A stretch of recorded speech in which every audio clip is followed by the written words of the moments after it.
Só estou na dúvida agora com relação à maceração, se ela entra em destrutivo ou conservador. Mas eu acho que não é destrutivo, se é destrutivo. Maceração é destrutivo, calcificação é conservador. Faz um resumo nisso. Hein? Tem aqui, depois vai entrar aqui. Ó. Tá? Aí nós estamos falando sobre os nomes abióticos imediatos. Aí você tem os mediatos. Tá?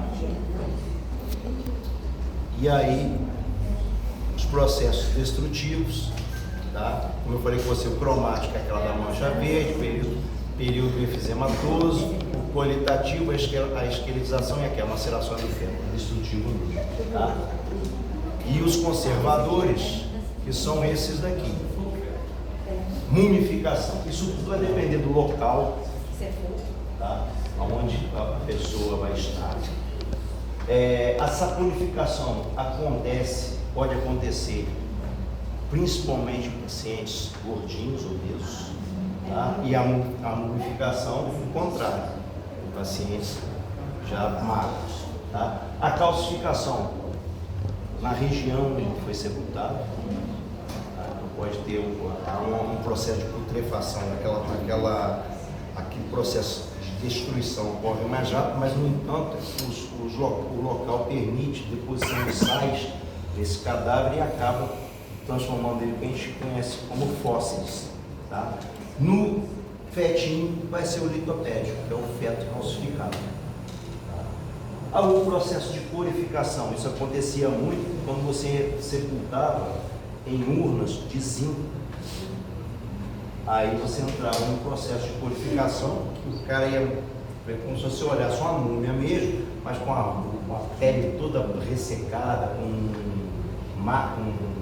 como se eu tivesse vindo uma múmia, mas não é um processo de mumificação, de purificação por conta do excesso de zinco do ambiente, dessa urna que possibilitava isso. Nós vamos ver depois imagens desse lugar. A congelação e a fossilização seria um processo de calcificação.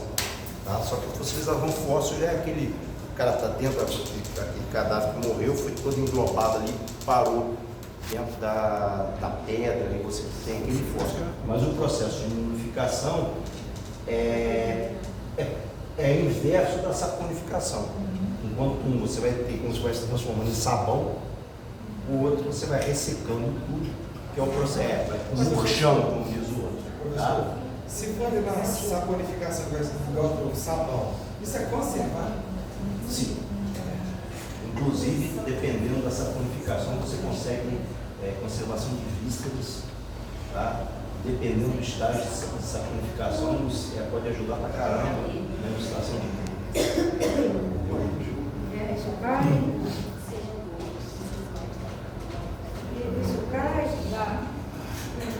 Dá um subir. Esses quadrinhos cai. O que faz? Esses quadrinhos. Vocês têm esses quadrinhos? Tá no outro?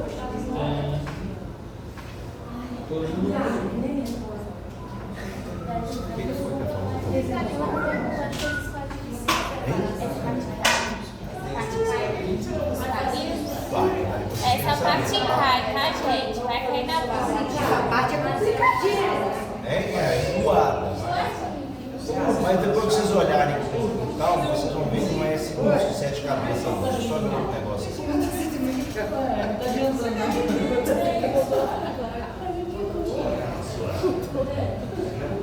O meu quadrinho é bem transparente. Uma coisa interessante, eu comentei com vocês sobre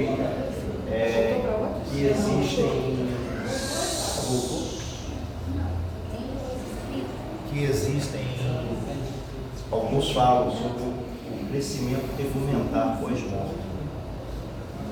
O que é isso? Pelo cresce após morrer, puxa a barba do cadáver, cresceu, nós fizemos uma barba e cresceu. Existem duas linhas. Umas falam que apesar do processo de morbidez começar a se instalar, algumas células morrem mais tardiamente que outras. Então, alegam que pode haver ainda crescimento dos pelos em 0,25 micrômetros por hora. Mas existe uma outra vertente que é assim só mais favorável, o que acontece quando o cadáver está no processo da morte? Você tem resfriamento, você tem desidratação. No momento que o cadáver começa a desidratar, o que começa a aparecer mais? Os pelos. Aquele pelinho que estava encostadinho lá, no momento que você começa a retrair, começa a baixar, o pelo sobe. Então aí pode ser que não, o pelo está crescendo. Eu fico mais por conta dessa desidratação, por conta desse crescimento de pelo. Entendeu? Também pode. Mas a desidratação você vai ter retenção do leito ungueal. Tá? Você tem desidratação do leito ungueal e você tem também a parte de perda, né? Você tem aparecimento disso. Então, quando você tem perda do leito ungueal, você pode dar a impressão que a unha esteja crescendo. Então, os fenômenos abióticos imediatos e consecutivos, tá? Rigidez, pivôs, resfriamento e evaporação.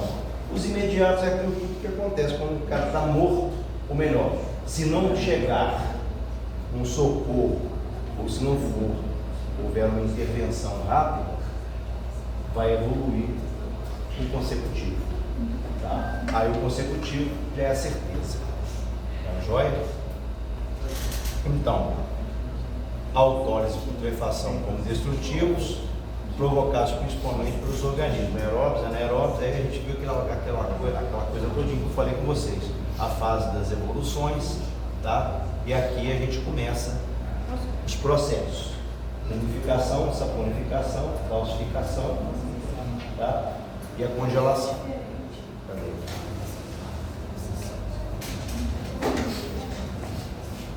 Isso em cima do meio é chamado de circulação póstuma de Bordel. A trama vascular por conta dos gases internos. Circulação póstuma de Bordel. B não é Bordel não. B-O-U-R-D-L. Bordel. Vamos botar circulação de bordel no corpo. Aí eu ia colocar isso, cara. Entendeu? Então, cadê? Agora eu quero pegar a parte dos negocinhos para mostrar para vocês. Primeira coisa que a gente vê, morreu, vai acontecer o quê? Midríase. Uma midríase paralítica. Mas também essas drogas que estão do lado vão provocar também. Tá? A midríase. Anfetamina, cocaína. Hein? A cocaína também. Não, maconha miose seria. Hein? A maconha é miose, feita errado. A maconha é miose. Apesar do que a gente fala assim, poxa, cocaína deveria ficar da adrenalina, quando a cocaína, você tem adrenalina, faz o quê? Dilatação do público. Já a maconha faz a miose. Mas isso que eu falei, algumas coisas têm pagode da maconha, não é. Por isso que eu recitei a maconha no caso da midríase. Entendeu?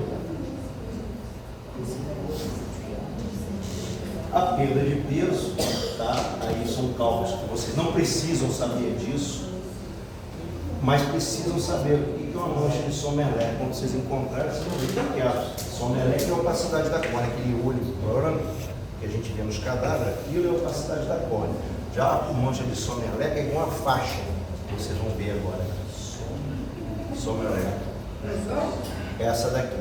Aqui é o nome. Mancha de Sommerlet. Tá? Como que é essa mancha? É desse jeito aqui.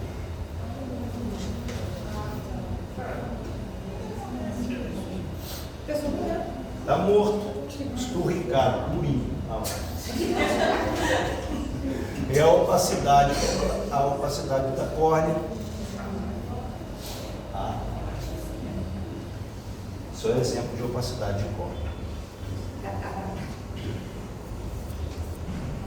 Rapaz, mas está indo muito rápido esse negócio aqui. O resfriamento, que é o hormônio, ele pode ser mais rápido ou mais lento. Nos obesos, mais lento, mais rápido em velho e criança. Tá? Geralmente, de acordo com o que eu falei com vocês, depois de 24 horas ele pode estar equilibrado com o ambiente.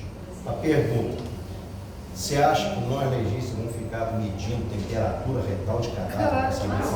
Óbvio. Até porque hoje em dia, se eu chegar lá e enfiar um termômetro traseiro do cadáver e alguém de fora ver, vai falar que eu vi pendiando. Tá? Então, é igual cadáver putrefato. Qual é o melhor para você tirar aquela catinga horrorosa por causa dos gases que são exalados ali? Metano e por aí vai. Bota a vela. Coloca as 4 velas acesas, você não vai ter nada ali. Mas aí chega um infeliz que passa: ih, rapaz, tá tendo seita negra lá, o legista é macumbeiro, o legista é da seita satânica, não sei da quanto, e botou um monte de vento. Então o que ele faz? Taca criolina. Porra. Entendeu? Então é melhor usar criolina do que se chamar de macumbeiro e satanista. Porra. Nada contra quem é macumbeiro, não, mas eu não sou, pô. Como você assume um negócio que eu não sou?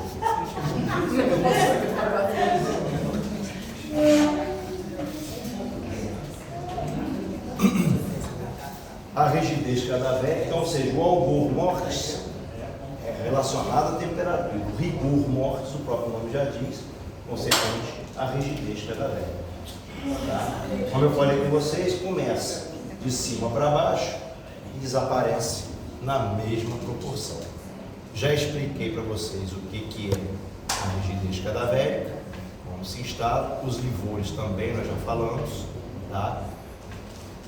2 a 3 horas após a morte, fixa em torno de 8 horas, de 6 a 8 horas, tá? Nos negros podem não ser evidenciados, realmente, difícil. Para você saber se tem livor ou não no negro, o ideal é você fazer um corte. Só que o problema é que se eu fizer um corte, eu tenho que relatar aquele corte que foi feito e por que foi feito. Porque senão eu vou falar o quê? Assista. Por que picotaram o homem sem necessidade? Então, infelizmente, a gente tem que ver isso por quê. Se o cara chegou lá, morreu com um tiro na cabeça, eu quero saber se o livor estava lá, onde que o livor estava, eu vou e passo um corte atrás para saber onde eu acho que é o livor, para ver se tem sangue ou não. Tem extravasamento de sangue. E se eu não relato isso, o familiar que vai receber aquele corpo, que sabe que o cara só tinha um tiro na cabeça, por que o cara não os postos do meu ente? Aí, ó, o Igor tomando. Então, você tem que relatar tudo que você fizer no cadáver, você tem que relatar. A não ser aquele cadáver que já está com 50 tiros, aí o que você fizer e deixar de fazer não vai alterar em nada o estardalhaço que está ali. Esse é um cadáver interessante para os estudantes de medicina poderem meter um mãozão, porque a gente vai abrir tudo mesmo. Agora, aquele cara que não tem nada, eu não vou poder mostrar, eu posso treinar uma técnica de secção num cadáver que só leva um tiro na cabeça? Pode. Vou ter que justificar o porquê que você está fazendo aquilo ali. Você abriu ali, eu quero pegar subclara para fazer uma função, mesmo que eu justifique mentindo, falar que foi para poder pegar sangue, ver como é que estava o sangue, eu tenho que justificar qualquer outra lesão que eu fizer que não esteja no cadáver. Tá? Agora, aquele cadáver, vítima de acidente, pô, a perna toda explorada, tudo cheio de sangue, o familiar não teve acesso. Aí aquele ali, pô, o cara que está fazendo ortopedia, pode treinar uma técnica de acesso na outra perna, não vai ter problema nenhum. Tá? Então, a parte dos livores também. Lembra que eu falei com vocês? A equimose, o livor flui, sai sangue. A equimose não, por conta de estar entranhado,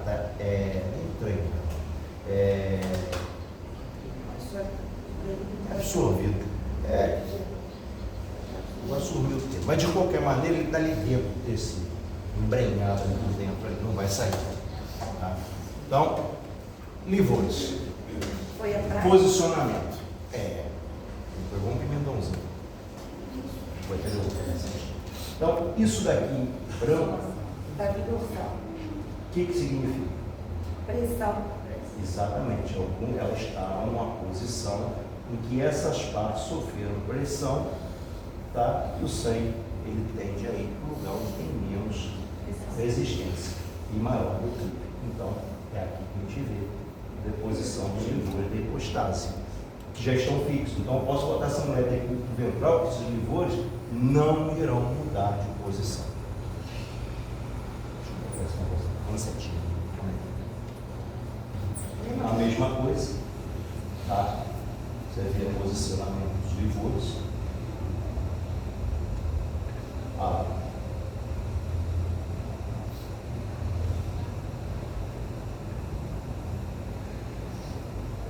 Esse é um tipo de teste, mancha de nosso sinal de certeza de morte de parada de circulação. Nunca pesquisamos isso, nunca vimos isso daí. Tá? Quando a gente for ver sobre asfixia e outras causas de morte, você tem determinadas coisas que a gente vai pesquisar, tipo em asfixia. Você vai ver petequias conjuntival. Você, dependendo do tipo de asfixia, você vai ter as manchas de Bautal, você vai ter as petequias de Tardier, que são subendocárticas. Tá? Então isso tudo é visível a olho nu. Nós vamos ver isso quando chegar a hora. Tá? Continuando sobre os livores. Essa daí estava de decúbito ventral. Essa daí é uma forte candidata a essa tonificação. Olha o tamanho das coxas. Então ela é fofinha, então tem chance de saponificar, dependendo de onde ela for enterrada. E vou de postase doce. E pelo visto, modificando o posicionamento do cadáver. O cadáver estava encostado em alguma coisa, está vendo lá? E botaram ele virado de lado. No entanto, os livores permaneceram. Ou seja, aí, se não foi o criminal mexendo na cena de crime, alguém mexeu nessa cena do crime. Tá?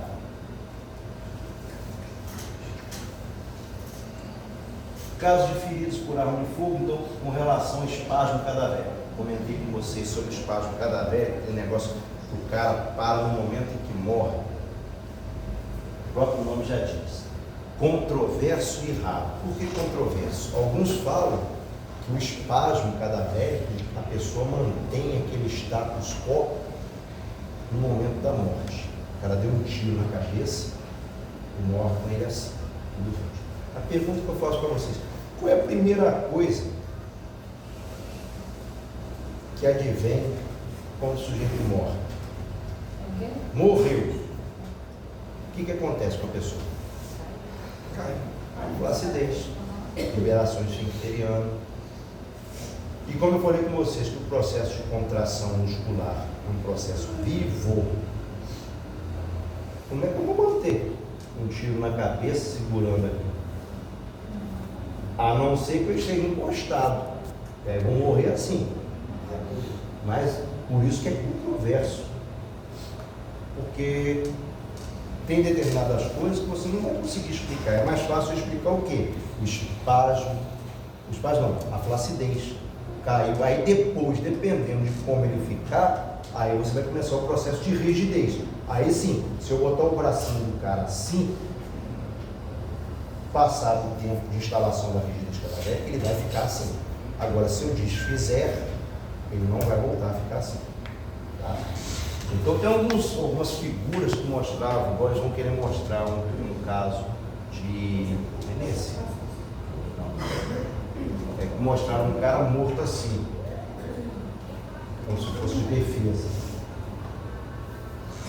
É muito mais fácil ele ter morrido numa posição assim e alguém ter virado e modificado aquela cena que foi encontrada no meio de um canavial e aí aparece o cara assim, como se ele estivesse se defendendo no momento que ele morreu. Não, poderia ter estado virado para cá, alguém mexeu nesse cadáver, mudou ele de ponto, botou numa posição em que ele ficou rígido dessa forma. Então é mais fácil explicar a rigidez cadavérica, sei todo o mecanismo dela, do que tentar explicar um espasmo cadavérico. Um desenho nos livros que mostra que o cara chega por trás do outro, o cara está tomando café, ia tomar café, chega o cara com a foice, faz uma decapitação no sujeito e o cara fica em pé na cerca com a xícara segurando. Pô, mas tem desenhos que ilustram exatamente isso que eu estou falando com vocês. Uma pessoa segurando uma xícara de café sem cabeça, vai indicar o espasmo cadavérico. É igual a autocombustão. Eu cheguei a falar com vocês sobre a autocombustão. Igual quando no processo de decomposição, você tem produção de gases. De 3 a 5 dias, você tem gases que são inflamáveis. Depois do quinto dia, esses gases não são mais inflamáveis. Por isso que a gente usa também as velhinhas do lado. Mas também, fica ali, se tiver um lugar só eu botar um foguinho ali, vai ser aquela chama. Dependendo da pressão daquele gás, beleza. Mas dependendo do que for também pode explodir. E vou cagar o ML todo.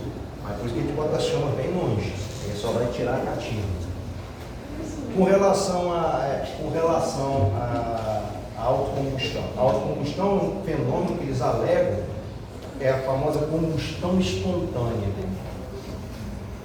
O cara começa a pegar fogo do nada e que se consome completamente, não sobra nem osso. Isso seria a combustão espontânea. Tentaram reproduzir a combustão espontânea em porco, demorou, mas ela não foi espontânea. Alguém teve que ir lá para botar fogo naquilo dali e ali foi consumindo aquilo tudo, realmente não sobrou nem osso. Mas o processo de como ela iniciou foi fora, não foi autocombustão espontânea. Do nada eu peguei fogo. Do nada aquele cadáver começou a pegar fogo. Alguém deve ter iniciado aquele processo. Por isso que esses papos de combustão espontânea também é tão controverso quanto os papos do cadáver. Eu achei que existia, mas não existe não. Você já viu vídeo? Só relato. Não é? Sobre combustão espontânea. Só relato para você ver. A mesma coisa os papos do cadáver. Uns falam que tem, mas é mais fácil a gente provar o contrário do que tentar justificar isso aí. Como eu acabei de mostrar agora no espasmo, é mais fácil eu falar sobre a rigidez do que o espasmo do cadáver. Entendeu? A combustão espontânea, também. Mas o processo que foi feito para poder simular uma combustão espontânea foi feito externamente. Eles colocaram todo o processo ali, mas eles atiraram o fogo. E ali sim, o processo foi consumindo, realmente consumiu tudo, não deixou nada. Mas foi quem iniciou o processo, foi alguém externamente. Tá? Então nós já falamos sobre esses processos destrutivos, conservadores, os destrutivos, autólise, quando começa, o processo de putrefação, as fases quais são, já comentei com vocês, a mancha verde, onde inicia, onde termina, no caso da criança, a diferença dela, tá? Pigmentação intraabdominal, esquece isso, tá? Falando sobre a mancha verde, eu tenho, como eu falei com você, eu tenho um problema muito sério. Eu, por exemplo, eu utilizo pouco nisso aqui. Eu sou daltônico, tenho que pedir ajuda para o técnico. Tem mancha verde, isso daí é aqui. Eu não sei se já é muito verde. Eu não vejo, eu não consigo ver. Eu só vejo um negócio meio roxo na frente ali, umas áreas brancas, mais verde, que essa verde abdominal aqui, isso parece até uma equimose, já fase de resolução. Porque, na verdade, esse processo ele deveria começar aqui. Vai sair. Eu não vejo isso, estou falando. Vai sair e lá em cima também. Pois é, mas eu vejo mais em cima, eu não vejo aqui em cima, eu só vejo roxo. Não, em cima tá verde também. Eu vejo aqui, ó, essa parte, ó. Não, é em cima, das duas Agora partes. aqui deveria estar, eu estou vendo. Mas eu não vejo, por isso que eu falo, para isso existe técnico de necrófilo. Filho, tá vendo alguma coisa? Tá vendo? Tá? Beleza. Porque eu não vejo porra nenhuma, por isso que eu uso preto e azul marinho. Entendeu? Eu não saí de rosa achando que é cinza. Se eu não fosse daltônico, eu ia ver outras cores, mas para evitar eu sair de rosa achando que é cinza, eu ando de preto e azul marinho. Tá certo. Entendeu? A não ser que minha mulher, se ela quiser me sacanear, ela vai botar uma outra cor, mas se eu desconfiar, eu não uso. Entendeu? A mancha verde abdominal, de novo, eu não vejo, só vejo o roxo nesse negócio, preto, quase preto, mas eu não vejo verde nisso. Eu não vejo verde por baixo aqui, quase na coxa. Ó, evolução. Começou a enegrecer, o seu processo já é uma fase de putrefação, tá? a distensão gasosa, as bactérias, que eu falei com vocês, a perda dos fâneos, dos pelos, tudinho, e aí você vai começar a ver um negócio interessante. A circulação póstuma que eu mostrei para vocês, circulação póstuma de bordel, não é de bordel, é de bordel. A putrefação, você explica que tem, mas aí dentro não tem um líquido que fede pra caralho se furar, se romper, mas fede muito, é preto, entendeu? Olha a circulação, a trama vascular, isso daí é consequência de quê? Sabe como é bom? Agora não,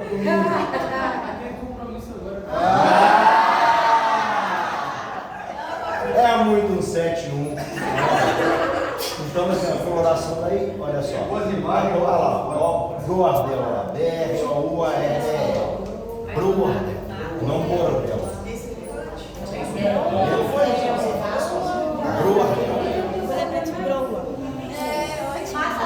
É, associa com broa, isso é uma maravilha.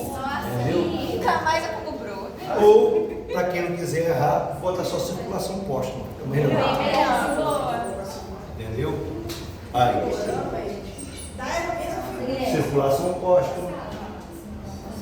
A fase inicial está bem fraquinha ali, ó. Daqui a pouco vai ficar mais evidente. Tá? Descolamento da derme, ó, as bolhas, isso daí é brabo. Esse aqui, descolamento da derme também acontece, tá? Pega e já vai soltando. Esse já está numa fase bem avançada, aqui no rosto, protusão da língua, como eu falei com vocês, exoftalmia e provavelmente a famosa posição de boxer, já está segurando assim, de tão inchado que ele está. Costuma, quem está fazendo a necrópsia, o técnico de necrópsia na hora, com mais cuidado que ele tem, na hora que ele vai esvaziar, porque ele está cheio de gás, ele tem que tomar cuidado, mas alguns técnicos mais imprudentes, na hora que o cara faz assim, explode, mas explode no sentido de toda aquela pressão, dá um banho nele. Tá? Isso eu já presenciei. A sorte que eu estava do outro lado do vidro. Teve um técnico nosso que foi, quando ele botou, bateu no pulmão e cagou ele todinho. Então, quando tem esses casos assim, eu já fico lá do outro lado. Vai abrindo, daqui a pouco eu chego. Eu fico não vou dar esses moles. Entendeu? Fase gasosa. Continuando. Olha só. Bem, amor, não sabe estar em putrefação. Foi queimado. Mas ele fica com não mais. Quem foi que soltou essa pedra? Foi queimado.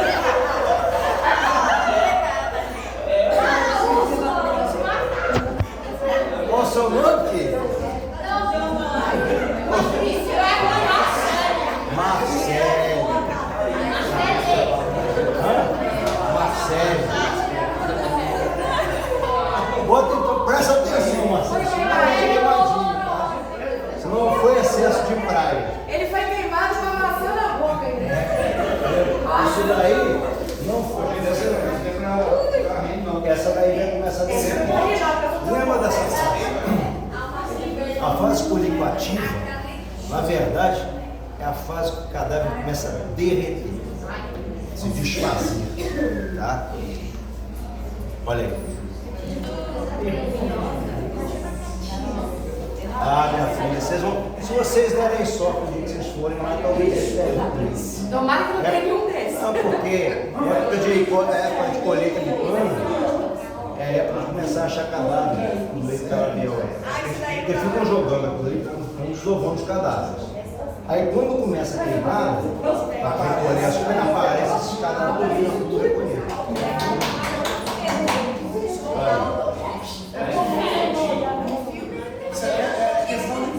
Marcelo? Olha lá, Marcelo. Olha lá que bonitinho. Esse não está torrado. Aquela costelinha ali pode aparecer aquela atolada, mas não é. Tá? Aí, outra fase que eu passo por lá e depois os processos de quimização do lado. Tá? Esse tipo de cadáver é mais comum a gente achar, tá? Bem mais. Se vocês derem sorte e eu der azar, talvez tenha um desse. Por conta disso que eu falei com vocês, da coleta de cana. Aí. Aí isso aí foi É, filmado. a cana, esses cadáveres são desovados nos canaviais. Tá? Aí quando é a coleta das canas, tem a madeira queimado e aí começa a aparecer os corpos. Aí vai Isso é tudo mulher ou comer. travesti? Porque isso aí tem muito em. Olha lá. Então, É São Franciscano direto. Né? E agora? Ah, Maceração fetal. Tá? tá. Ah, tadinho. E aí nós vamos começa aqui. Saponificação, olha o tamanhozinho do cara. Ele tinha problema na coluna. Eu acho que você está Eu sou gordo. Ah, não, mas ali é bem gordo mesmo. Mas é uma múmia, é. Os processos de mumificação, que eu mostrei a vocês. Ó. Esse aqui é um Dependendo da hidratação, você pode ver pela característica velhinho, provavelmente caquético, chance de mumificar. Mas o processo de mumificação não é que ele vai virar uma múmia, não. Ele já começou a se hidratar muito mais rápido que uma pessoa normal. Até muitos pacientes que falecem com relato a doenças terminais, você também pode sofrer esse processo de putrefação muito mais rápido que o outro normal. Entendeu? Ó. Mumificação e aqui processo de conservação.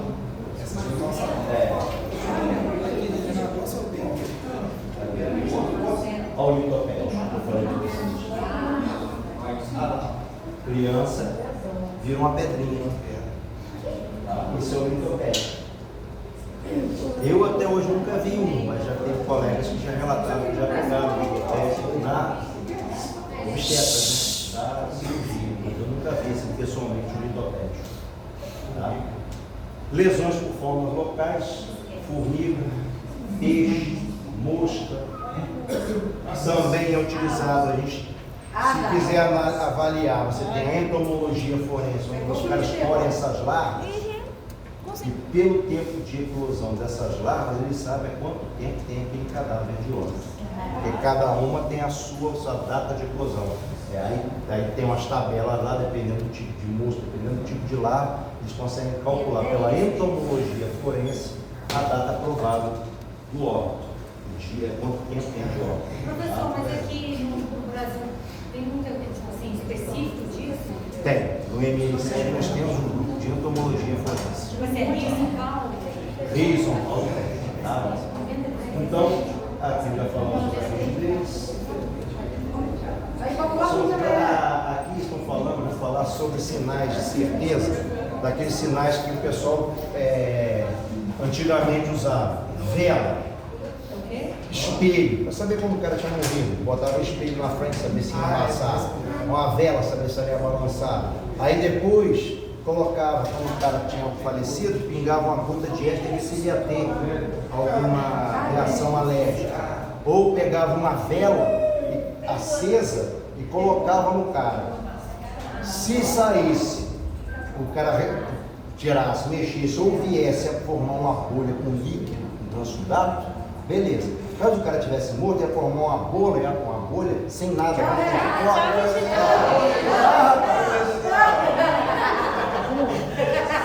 Entendeu? Então, isso daí são técnicas antigas. Se você fizer um negócio hoje, como vocês vão ser acusados de cadáver. Tá?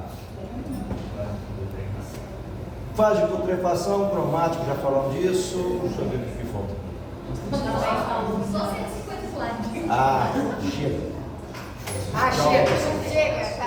Tem mais nada, já falamos tudo. Chega.